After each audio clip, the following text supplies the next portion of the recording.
திருமுருக கிருபானந்த வாரியார் பற்றி அறியாதவர் யாரும் இல்லை. மிகச்சிறந்த ஆன்மீக சொற்பொழிவாளர்.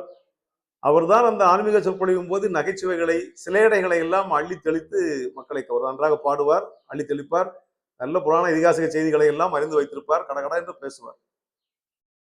அவரிடம் ஏதாவது அவரை கிண்டல் செய்ய வேண்டும், கேலி செய்ய வேண்டும் என்று பேசினால் மாட்டிக்கொள்வார்கள்.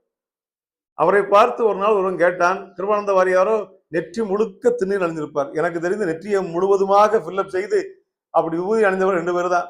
ஒன்று குன்னக்குடி வைத்தியநாதன், கிருபானந்த வாரியார். முழுவதுமாக அந்த திருநீர் பூசியிருப்பார். அதை பார்த்து ஒருவன், சாமி என்ன மண்டைக்கு வெள்ளை அடிச்சிருக்குன்னு கேட்டான். அவரை கிண்டல் செய்யறான். என்ன சாமி மண்டைக்கு வெள்ளை அடிச்சிருக்கு அப்படின்னா, அவருக்கு ஏர் நெத்தி ஃபுல்லா பூசியிருப்பார். என்ன சாமி மண்டைக்கு வெள்ளை அடிச்சிருக்குன்னா, கொஞ்சமும் அசராமல் பதில் சொன்னார். தம்பி, குடியிருக்கிற வீட்டுக்கு தான் வெள்ளை அடிப்பாங்க, குடியில்லாத குட்டிச்சவருக்கு அடிக்க மாட்டாங்க. இது குடியிருக்கிற வீடு, அது குட்டிச்சவருன்னாரு. இது அறிவும் ஞானமும் குடியிருக்கிற வீடு என் மூளை. நீ முட்டாள், நான் அறிவாளி என்பதை மிக அழகாக, தம்பி குடியிருக்கிற வீட்டுக்கு வெள்ளை அடிப்பது வழக்கம், குடியில்லா இல்லாத குட்டிச்சவருக்கு யாரும் வெள்ளை அடிக்க மாட்டார்கள் என்று சொன்னார்.